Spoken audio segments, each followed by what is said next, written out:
하나님의 역사가 불의의 세상, 불신앙의 세상을 심판하는 이 심판 가운데 우리를 또한 지키시고 인도하시는 하나님의 은혜와 손길을 경험하는 귀한 성도님들 모두 되게 하옵소서. 예수님의 이름으로 기도합니다. 네. 우리 지난주에 말세의 징조 첫 번째 말씀을 함께 나누었는데 말세의 첫 번째 징조가 거의 종교적 징조입니다. 오늘도 반복해서 나오지만 적그리스도와 거짓 선지자들이 출현하는 겁니다.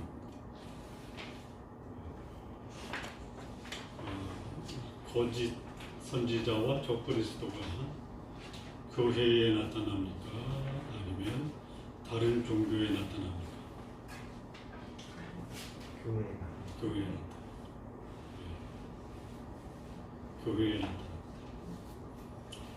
두 번째는 소위 국가적, 자연적 소위 재해가 말세의 징조입니다.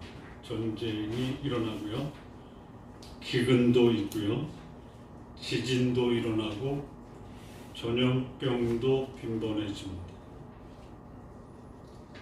이런 국가적 재난이나 자연적 재해를 통해서 지구 인류의 절반이 죽임을 당합니다. 그러니까 지금 코로나는 그냥 스치고 지나가는 바람 정도밖에는 안 돼요. 세 번째는 신앙인들에게 박해가 가중될 것을 말씀하십니다.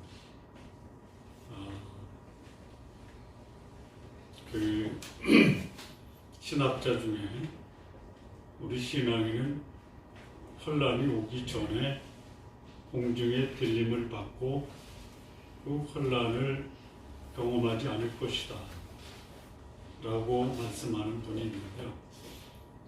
성경은 그렇게 해석할 만한 오해야 소지가 있는 말씀이 없지 않아 있습니다. 그런데 그런 오해의 소지가 있는 말씀 다음에 보면 성도들이 혼란을 통과하고 있다라는 말씀으로 종합해 보면 성도들이 혼란을 통과합니다. 한 삐근한 예로 이스라엘이 남북으로 분열돼서 북쪽 이스라엘은 아수르에게 완전히 초토화가 북쪽에 살았던 10지파는 소위 유다의 바벨론 포로보다 먼저 전 세계로 흩어지게 됩니다. 그리고 그 후 120년 후에 140년 후에 유다는 바벨론의 포로가 되면서 또 예루살렘은 완전 초토화가 됩니다.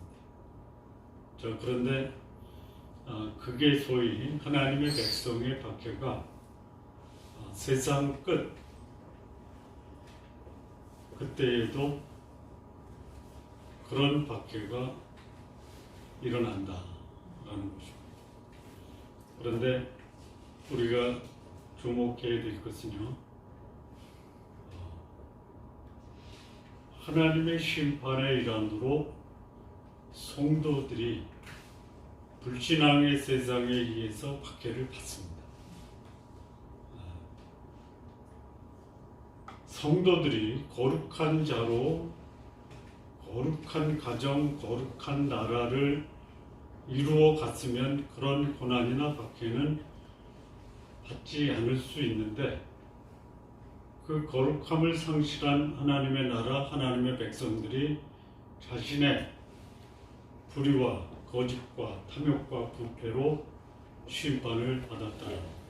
그러면 아예 하나님 없이 사는 사람은 사실상 하나님의 관심에서도 없을 뿐더러 그들의 불의와 부정과 오용과 부패에 대해서는 하나님은 더 심판을 내리시는 분입니다. 구약의 역사를 보면 이스라엘과 유다만 하나님의 심판을 받은 것이 아니고 그 주변 나라들 있죠. 소위 암몬, 모압, 에돔, 블레셋, 그리고 그 위에 시돈, 두로, 아람, 아수르, 애굽, 다 하나님이 심판을 하십니다. 근데 그들 심판을 받을 때 유다나 이스라엘이 회개하고 우리는 하나님 앞에 거룩한 삶을 살겠다라고 하면은 하나님은 하나님의 백성을 불의와 심판 속에서도 보호하시는데 거룩한 하나님의 백성을 보호하지 않을 수 없다라는 거예요. 그렇게 해서 유다와 이스라엘은 하나님의 심판을 받습니다. 그런데 그 가운데 하나님은 여전히 거룩한 삶을 사는 하나님의 백성을 보호하세요. 오늘 우리가 읽은 말씀에 다니엘은 선지자였다라고 하죠. 다니엘은 선지자라고 알고 계신 분들이 계십니까? 다니엘은 선지자였다. 아니다. 다니엘은 바벨론 가서 총리였다. 바벨론은 하나님이 뭐라고 부르십니까? 총리라고 부르십니까? 선지자라고 부르십니까? 다니엘은 선지자. 그런데 하나님이 특별히 거룩한 하나님의 백성을 보호하기 위해서 그를 불신앙의 세상에 총리로 세우셨어요. 선지자를 총리로 세우시는 분이 하나님이에요. 왜요? 거룩한 백성을 보호하기 위해서. 근데 그런 거룩한 선지자를 총리로 세우면은 그 총리는 안전하냐? 그렇지 않죠? 그런데 하나님은 거룩한 선지자 다니엘을 끝까지 보호하십니다. 다니엘이 무려 왕조 3대 왕조에 거쳐서 총리를 해요. 바벨론, 메데, 바사. 왜요? 거룩한 자였기 때문에 그를 통해서 거룩한 백성을 보호합니다. 마지막도 마찬가지예요. 하나님의 심판의 대상이 누구냐?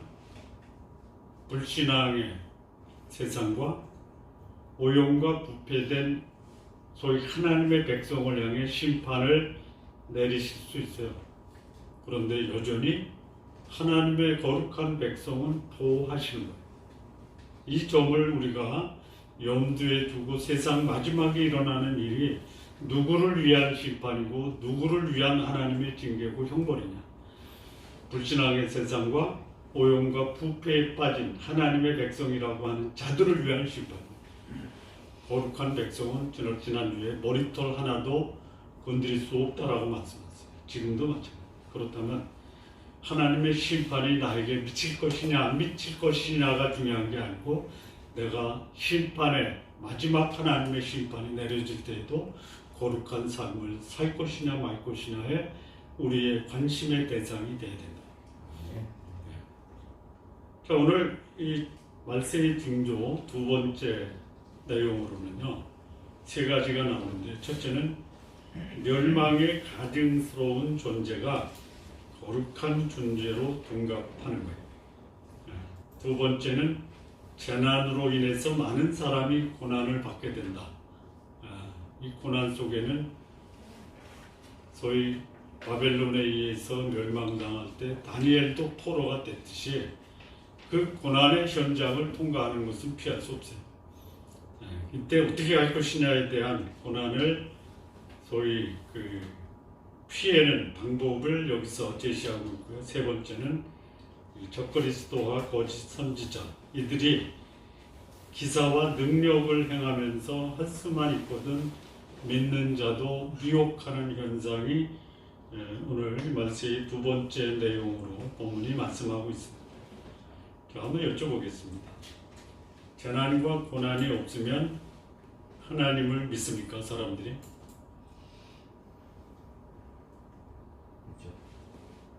재난과 고난이 없고 삶이 평탄하면 하나님을 믿을 것 같습니까? 네? 그러면 재난과 고난이 극심하면 안 믿던 사람이 하나님을 믿습니까? 아멘이라는 것은 믿는다라고.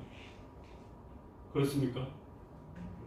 자, 편안할 때 안 믿은 사람이 고난이 오면 하나님을 믿고 하나님의 뜻을 구하고 하나님의 도우심을 구합니까? 아니면 안 믿을 때 하나님 안 믿은 사람이 고난이 오면 하나님을 욕하고 비난하고 하나님을 향해서 대듭니까? 대들어요? 대들어 보셨어요? 네. 자, 잘 나갈 때 안 믿던 사람이 고난이 와도 안 믿고요. 잘 나갈 때 하나님을 믿고 있다라고 하는 사람이 고난이 오면 어떻습니까? 네? 더 잘 믿어요? 더 잘 믿으시기 바랍니다. 그렇지 않다라는 거예요. 그렇지 않아요. 그래서 이 말씀에 유혹한다라는 게 두 가지 의미가 있어요. 표적과 기사를 향해서 솔깃하게 만들어요. 솔깃하잖아요. 또 하나는 뭐냐면요.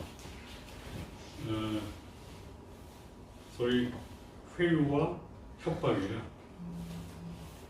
표적과 기사가 있어요. 근데 그거 가지고 사람들이 솔깃하니까 가는데 안 가는 사람 있잖아요.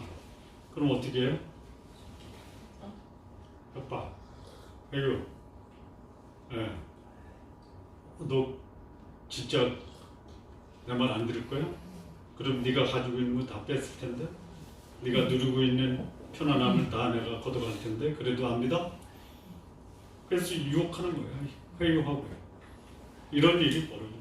자, 그러면 내버려두면 그래도 하나님 믿겠다라고 하는데 거기다 회유와 협박과 공갈이 있어요. 어떻게 하겠어요? 네? 그냥 자원해서 갈 수 있어요. 이런 일이 마스에 벌어져요.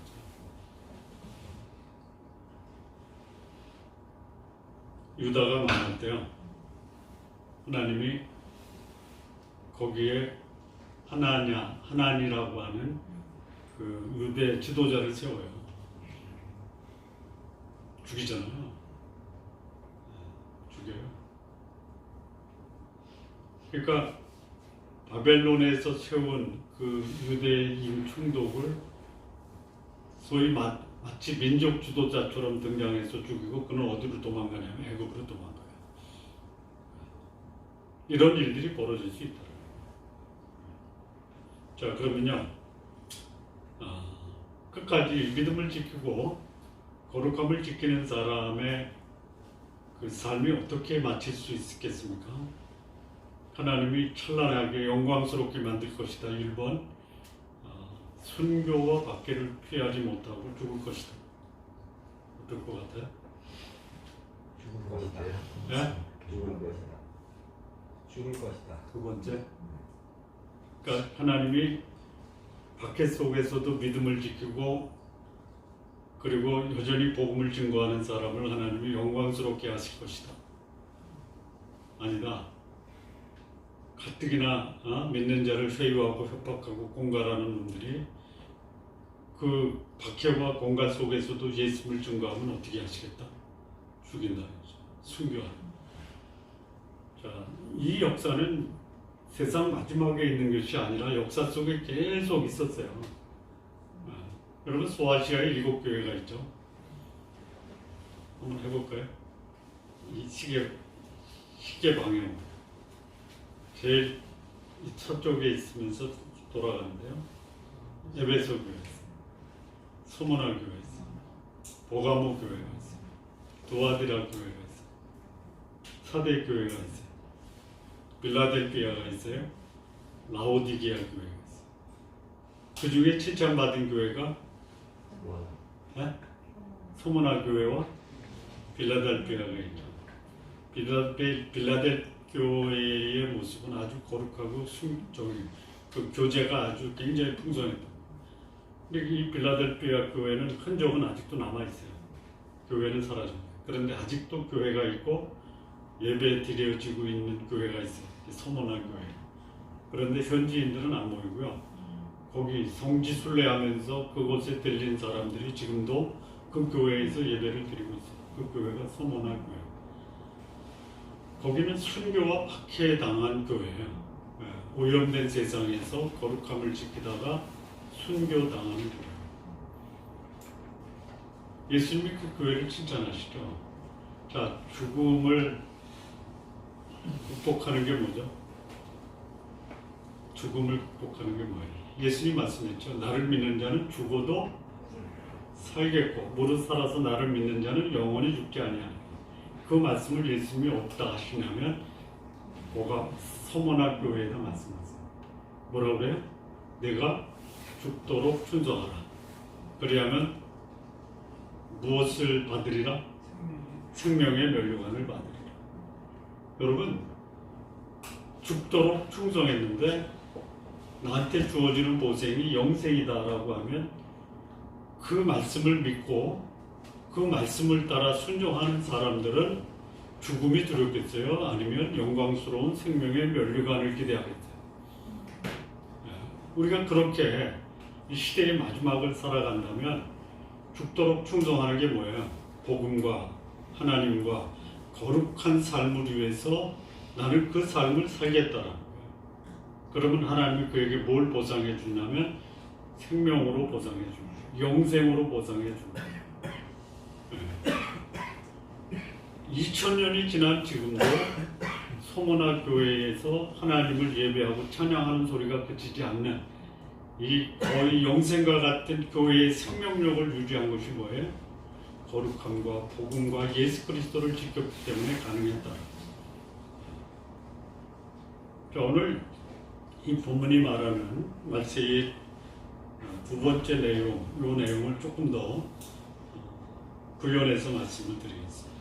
첫 번째 징조가 뭐냐면 15절이에요. 멸망에 가증한 것이 거룩한 곳에 선다라는 그러니까 멸망당할 가증한 것이 거룩한 자로 둔갑한 거예요. 자, 이게 이제 여기 보면은 선지자 다니엘이 말한 바 멸망에 가증한 것이 거룩한 곳에 서는 것을 본 것입니다. 근데 이런 일이 소위 선지자 다니엘이 말한 거는 실현이 됐어요. 근데 이런 현상이 또 벌어진다는 거예요. 언제? 세상 마지막에. 자, 다니엘이 예언한 이 내용이 다니엘서 11장 31절에 나오는데 군대는 그의 편에 서서 성소 곧 견고한 것을 더럽히며 매일 드리는 제사를 폐하며 멸망하게 하는 가증한 것을 세울 것이고 이 다니엘이 예언한 거예요. 이게 어떻게 성취가 되냐면 이게 바사란 말이에요. 그런데 바사가 멸망하고 헬라가 들어서면서 헬라가 4개국으로 분할이 될 때 마지막으로 남았던 두 개의 나라가 애굽에 있는 프톨레미하고 소아시아와 그 소위 근동 지역에 있었던 셀루쿠스예요. 이 셀루쿠스의 한 왕 안티오쿠스 에피파네스가 예루살렘을 점령을 해요. 그리고 이 예루살렘 그 성전 자리를 소위 제우스를 섬기는 소위 제사터 신전으로 만들어요. 그리고 제우스에게 바쳐지는 동물 있죠. 하나님께 바치는 동물은 뭐죠? 소와 양이죠. 좀 돈이 없으면 비둘기. 그런데 거기다 제우스 신에게 바치는 동물, 짐승을 기르는데 그 짐승이 뭐냐면 유대인들이 제일 가증스럽게 여기는 돼지. 성전 자리를 돼지 우물감으로 만들어요. 물론 그때 로마가 성전을 완전히 파괴하기 전까지는 성전이 있었으니까 이 성전에다가 제우스 신을 모시고 제우스 신에게 바치는 돼지를 키운 거예요. 그래 이 거룩한 곳에 뭐가 섰어요? 멸망에 가증한 것이 섰다. 그건 역사적으로 이루어진 거예요. 이루어졌어요. 이미 예수님 오시기 전에 이루어졌어요.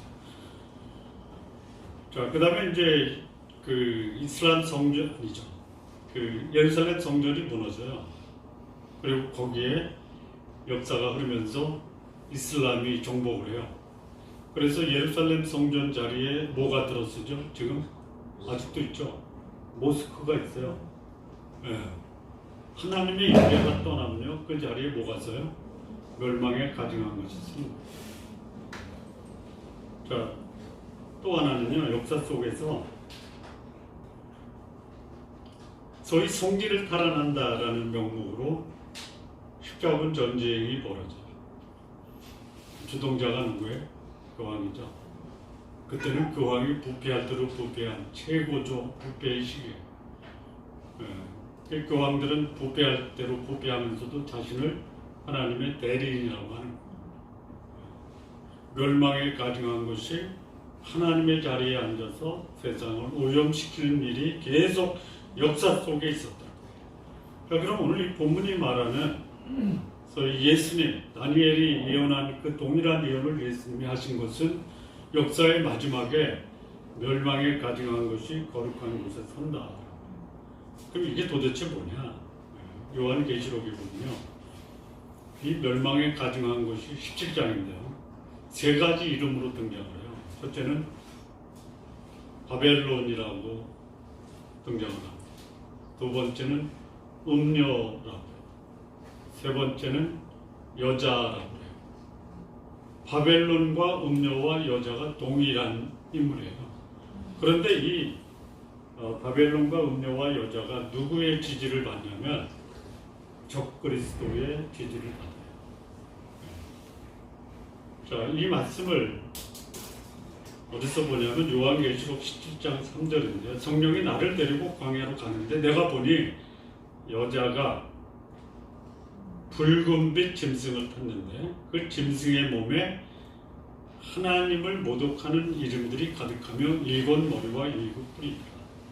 일곱 머리와 열 뿔이 있더라. 일곱 머리는요 역사 속에 나타난 거대한 제국이에요. 마지막 한 나라가 나타나요. 그 나라를 다스릴 그 통치자가 누구냐? 이 여자의 열 뿔은 뭐냐?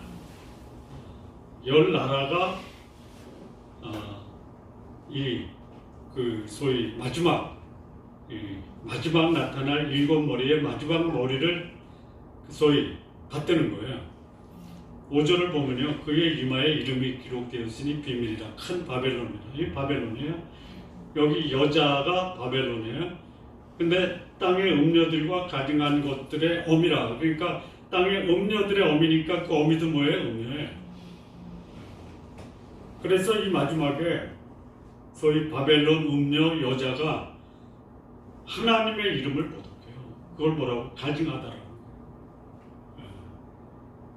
가증이 뭐냐면 두 눈 뜨고 못 보는 현상, 참아 볼 수 없는 현상을 가증하다라고 해요. 그런 일들이 있어요. 지금도 그런 일이 벌어져요. 아주 그거는 저기 소위 마지막에 나타날 가증한 것이 아니고 가증한 일들은 있어요. 악인이 나를 의인이다 하는 것도 가증한 거죠. 의인을 악인으로 몰아세워서 핍박하는 것도 가증한 거예요. 자, 그런데요, 봐야 돼요. 마지막을 봐야 돼요. 자, 이런 일이 벌어지면 큰일 나죠. 거기까지만 보면 안 돼요. 예를 들어서 운동 경기할 때 마지막까지 봐야죠. 5분 남겨놓고 5대 0이면 다 나가죠. 네? 근데 5분 남겨놓고 6골을 넣었어요. 그러면 밖에 나갔다 다시 들어오죠. 끝까지 봐야 돼요. 끝까지. 이 끝에 멸망에 가증한 것이 어떻게 돼요? 여기 나오잖아요. 멸망에 가증한 것이 어떻게 돼요? 멸망해요. 여기까지 봐야 되는 거예요. 끝날 때까지 끝난 게 아니죠.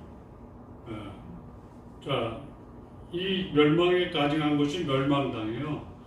이것도 요한계시록 17장에 나오는데 16절 보면 참 재밌어요. 내가 본 이 열뿔과 짐승, 열뿔은 요 음녀를 옹립한 10개 나라고요. 그 10개 나라 배후에서 음녀를 세우는 결정적인 역할. 그래서 이 음녀를 자기 등에 태우고 다닌 이 짐승 있죠. 아까 17장 3절에서 내가 보니 여자가 붉은빛 짐승을 탔는데 그 짐승이 이 짐승이에요. 이게 누구냐? 적그리스도예요. 열뿔과 짐승이 음녀를 미워하여 망하게 하고 벌거벗게 하고 그의 살을 먹고 불로 아주 살을 잃어. 바벨론 음녀 여자가 그를 옹립한 10개 나라와 그를 태우고 다녔던 이 적그리스도가 미워하게 돼요. 왜 그럴까요? 왜 그럴까요? 왜 그럴까요? 뻔해요. 1등은 한 사람이죠. 그렇죠? 상황 역할을 해요. 누가? 10뿔이. 예? 짐승은 무슨 역할을 해요? 조종을 해요. 그런데 옹립을 하고 조종을 하는 10뿔과 짐승이 있는데 그거를 탄 이 음녀 바벨론이 누가 실질적으로 나라를 통치하고 최고의 통치권을 가지고 있어요? 바벨론 음녀 여자가. 이 여자가 자기 권한을 행사하려고 할 거 아니에요. 돈 있어요? 권력 있어요? 군대 있어요? 뭐 부족한 게 없어요. 그러니까 이거 봐. 안 돼. 그래서 10뿔과 짐승이 미워하는 거예요. 미워해서 어떻게 해요? 망하게 해요. 벌거벗게 해요. 그리고 심지어 살도 먹고요. 태워버려요. 이게 마지막에 멸망에 가증한 것이 거룩한 곳에 서서 온갖 분탕질을 당하는데 마지막은 어떻게 돼요? 미움받고 벌거벗고 망하게 되고 그리고 맥혀버려요. 이게 어둠의 주관자의 마지막 모습이에요. 이 역사는 하나님의 역사지 마치 세상을 주관하는 불의한 자들, 오염된 자들, 거짓말하는 자들이 세상의 통치자가 될 수 없어요. 아주 일부, 부분적으로는 할 수 있어요. 아니다. 자, 그런데 또 하나 멸망에 가증한 게 또 있어요. 찬송가 가사에 내 마음을 성전 삼으라 그랬죠. 내 마음이 성전이죠. 거룩한 성령이 거하시죠. 여러분 마음에 성령이 거하십니까? 네. 자, 그런데 이 거룩한 성령이 거하는 성도들의 마음이 오염과 부패, 더러운 곳으로 채워질 수 있어요, 없어요? 없어요, 있어요? 네? 있어요. 이게 뭐예요? 멸망에 가증한 욕망과 탐욕과 더러운 것이 거룩한 성령이 거하고 있는 마음에 사로잡고 있으면 그것은 멸망에 가증한 것이 거룩한 것에 선 거예요. 말세의 성도들이 거룩한 삶을 사는 것이 쉽지 않다. 그게 외부에 받게도 있지만요, 내 속의 탐욕과 그런 욕망이 나를 더럽히는 거예요. 이 말세에 고통하는 때를 알라 이거예요. 배신하고 조급하고 자만하고 쾌락을 사랑하기를 하나님보다 더하고 경건의 모양은 있으나 경건의 능력을 부인한다는 거예요. 이게 사도 바울이 디모데에게 권면한 거예요. 그거 보거든 그렇구나라고 봐야지 놀라지 말라는 거예요. 성도들의 삶이 세상 유혹에 빠져서 거룩함이나 경건함이 아니라 세속적이고 육신적이고 이기적으로 거룩함을 상실하는 삶을 살게 된다. 그런데 하나님이 세상을 심판하고 또 세속적인 신앙을 하나님이 심판 가운데 그냥 고통당하게 하세요. 자, 고통을 피하기 위해서 세속적인 음녀나 바벨론을 쫓아가면 고통은 안 당합니까? 안 당했으면 좋겠는데요. 더 피할 수 없는 자신의 거룩함을 상실함으로 인해서 더 큰 혼란을 당할 수 있어요. 그냥 한 번 살다 가는 거, 곧 죽어도 거룩하게 살다 가는 이런 신앙인의 삶을 사시기를 바랍니다. 재물과 권력과 쾌락이 거룩함을 대신하면요, 그것이 오히려 자신의 삶을 더 비참하게 만들 수 있다. 그런데 그것이 멸망에 가증한 것이 거룩한 것에 서는 소위 5번째 현상. 있죠. 안티오쿠스에 비판했어.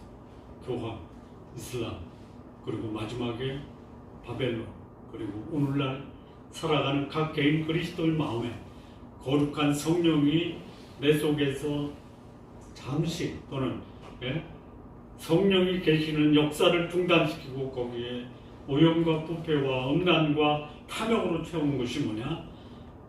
멸망에 가증한 것이 거룩한 곳에 서는 것이다. 이런 일들이 세상 마지막에 벌어진다.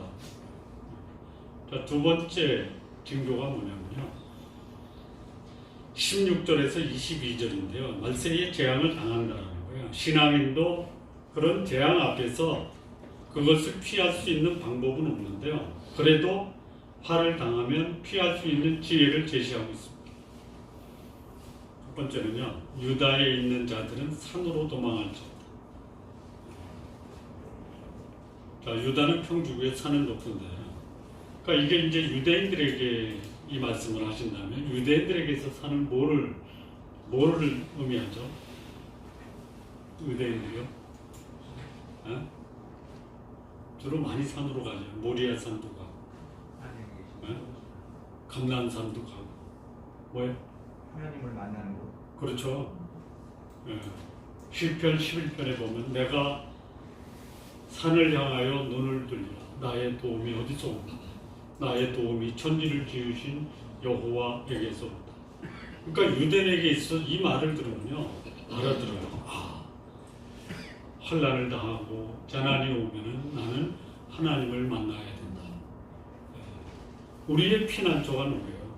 하나님이에요. 이 산으로 도망가다라는 것은 우리의 피할 곳은 하나님, 우리의 피난처는 하나님입니다. 자, 두 번째는요, 지붕에 있는 자는 집에 있는 물건을 가지러 내려가지 말고 밭에 있는 자는 겉옷을 가지러 뒤로 돌이키지 말라. 이 말은 뭐냐면요, 지붕에 있다가 막 군대들이 공격해 오는 거예요. 근데 도망가려고 했더니 집에 있는 물건이 생각이 나는 거예요. 물건 가지러 집에 내려가면 들이닥치는 거예요. 목숨이 중요해요? 물건이 중요해요?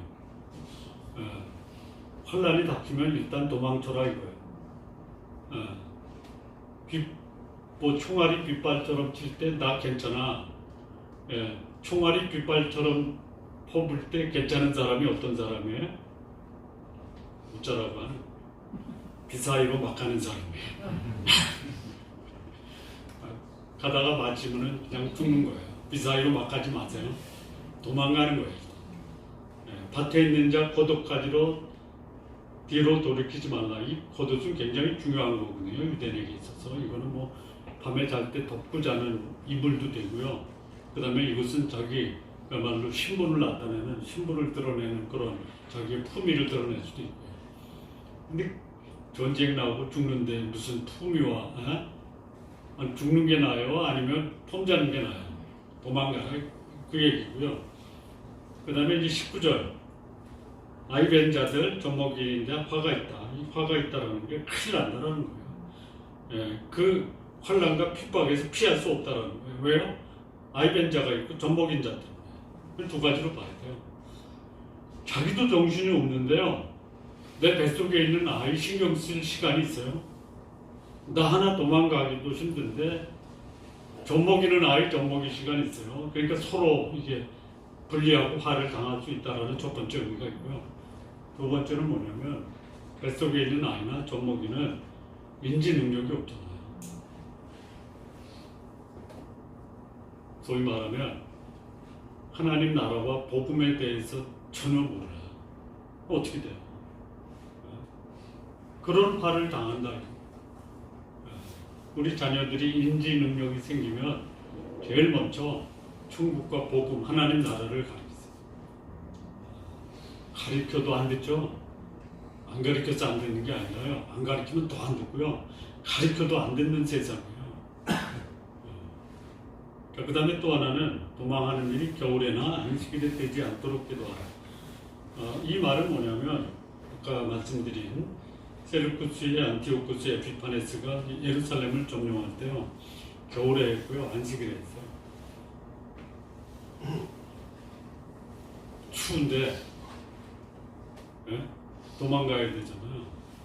안식일이에요. 안식일에는요 도망갈 수가 없어요. 그 자리에 머물러 있어야 돼요. 예, 허락된 그 이동 거리는요 1.8km예요. 약 5리 안 돼요. 예루살렘 동쪽에서 감난산까지 1.8km. 거기까지만 이동이 허락된 거예요. 그것도 누가 허락하냐면요 그냥 랍비들이 한 거예요. 예, 아니 그 안식일에 그 이동하지 말라, 여행하지 말라 이 말이 있어요? 있습니까? 일하지 말라라고 나오죠. 쉬라라고 하죠. 근데 이 율법사들이 예? 정해놓은 거예요. 자기들이 정해놓고 거기에 자기들이 당한 거예요. 예. 그러니까 예수님이 존중해 주는 거예요. 그래 너희들이 정한 율법 1.8km니까 그 안식일에는 예? 그런 혼란이나 전쟁이 일어나지 않게 기도하라 이런 얘기. 자, 그런데 여기 보면요 22절 그날을 감하지 아니하면 모든 육체가 구원을 얻지 못할 것이나 그러나 택하신 자들을 위하여 그날을 감하시리라. 꼭 믿는 사람들이 있는 곳에는 환란이 없다라는 말이 아니에요. 바벨론에 포로돼 갈 때 상당히 많은 사람들이 몇만 명이 포로로 잡혀갔어요. 포로로 잡혀가지만 하나님은 그들을 보호하세요. 다시 예루살렘으로 귀환하게 만드시고. 그러니까 기양의 고난을 당해도 하나님의 보호와 인도하심을 받는 환난을 통과하는 거예요. 우리가 그런 신앙인으로서의 삶을 사셔야 된다는 거예요.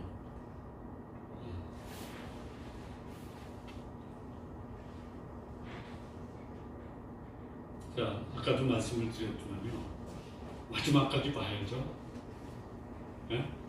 우리 편이 계속 지는 거예요. 5분 전까지. 종료 5분 전까지. 막 그냥 화도 나고 이러잖아요.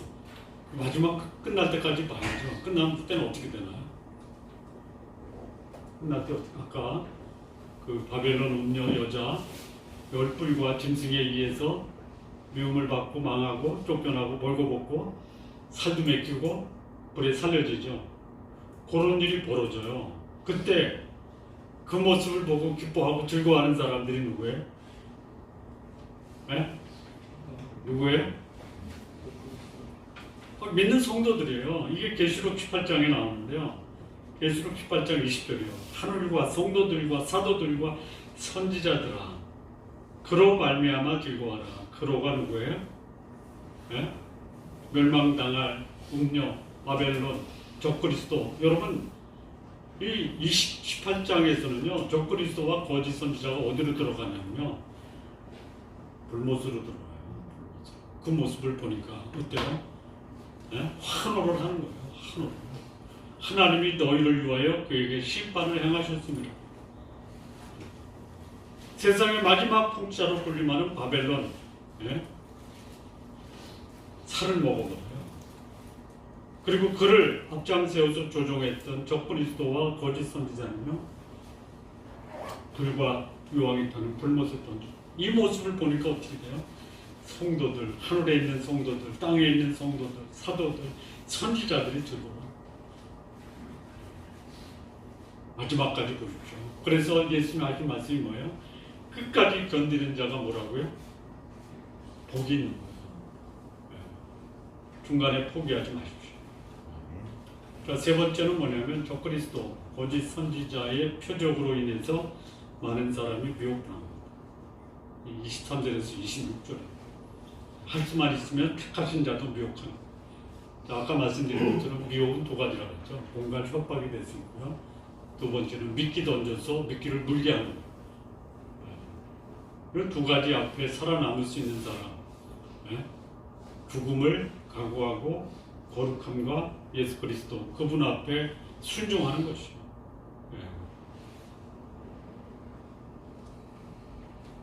자, 여기 아까 말씀드린 것처럼요. 거짓 그리스도와 거짓 선지자 있죠. 이게 이제 처음에는 소위 기독교 집단에서 이게 영향을 행사하다가 어디까지 가냐면요. 불신자 세상까지 가요. 이 적그리스도와 거짓 선지자가 미치는 영향력은요 다요. 정치, 경제, 문화, 예술, 종교 안 미치는 거가 없어요. 근데 그가 가지고 있는 수단이 있어요. 그게 뭐예요? 표적과 기사예요. 표적과 기사. 자, 이 표적은 뭐라고 하냐면 사인이라고 해요. 기사는 뭐냐면 미라클이라고 해요. 이 사인은요 눈에 확 띄는 거예요. 그 자동차 타고 그 어디 가다 보면 길에 뭐가 있어요? 사인판이라고 그러죠. 그 사인판 없는 길을 가면 어떻게 돼요? 내가 제대로 가는지 모르잖아요. 그 사람의 눈을 확 뜨게 하면 야 이게 내 갈 길이로 이런 사인을 보여요. 기사는 뭐예요? 거기에 덧붙여가지고 사람들이 할 수 없는 기적을 해가 그거 가지고 믿게 던지는 거예요. 오게 돼 있어요. 여러분 사단이 던지는 미끼가 뭘까요? 이거는 뭐 인류 최초의 인간서부터 오늘날까지 변하지 않는 사단의 미끼 세 가지가 있다. 사실 그건 하나님이 복으로 주신 거예요. 네? 생육하고 번성하여 땅에 충만하고 땅을 정복하고 다스리고 땅에 있는 모든 것을 다 주셨죠. 그 물질, 권력, 그 다음에 기쁨이에요. 근데 이거를 사단은 가공을 해요. 변질시켜요. 먹으면 죽는 거예요. 아니 그 소위 잘 요리된 고기에다가 살짝 독을 칠해봐요. 어떻게 돼요? 먹으면 죽는 거예요. 섬김이라는 동기로 다스리는 권세를 줬는데 섬김을 살짝 빼고요. 거기다가 굴림이라는 것을 가지고 다스리게 해요. 어떻게 돼요? 죽는 거예요. 그 밑에 있는 사람. 기쁨이라는 수단으로 하나님이 즐거움을 줬는데 이거를 쾌락으로 바꿔버리는 거예요. 다 넘어가요. 다 넘어가요. 자, 거룩한 곳에 기쁨이 있습니까? 더러운 곳에 쾌락이 있습니까? 네? 넘어가는 거예요. 미끼 던지는 거예요. 다 걸려들어요.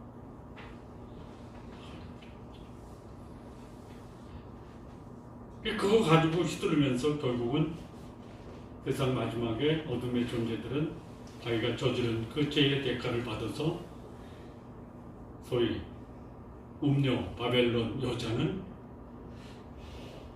산산조각나고 적그리스도와 거짓 선지자는 지옥으로 갈 거다. 그러면 사단은 어디냐? 사단은 나중에 나와요. 제일 마지막에 사단도 결국은 불못에 던지고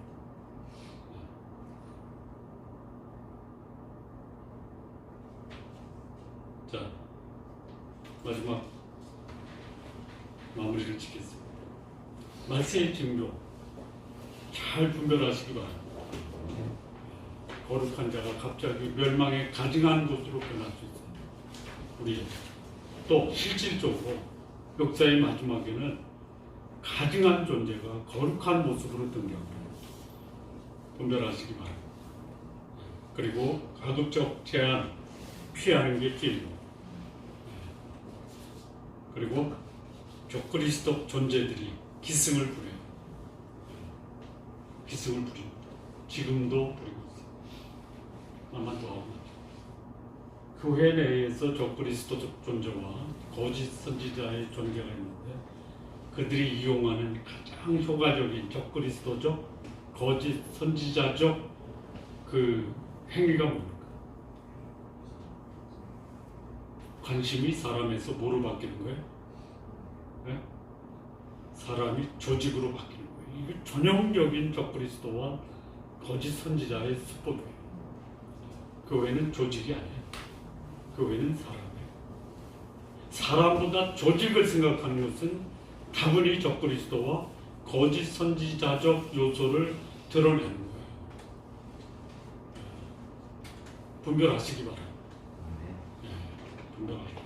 만약에 신앙의 공동체가 조직화된다. 왜 조직화가 돼요? 왜 조직화가 돼요? 에? 커지니까 그러는 거야. 커지니까. 예수님이 조직화할 수 있는 사람들이 몰려들었잖아요. 예수님이 사람들이 몰려들면 예수님은 어떻게 하셨어요? 에? 도망가셨어요. 도망가셨어요. 저도 좀 걱정하는 것 중에 하나가 하나님이 갑자기 여기를 꼭강 매지게 하고 주일날 500배 드리게 하면 어떻게 할까? 그럴 일이 없어요.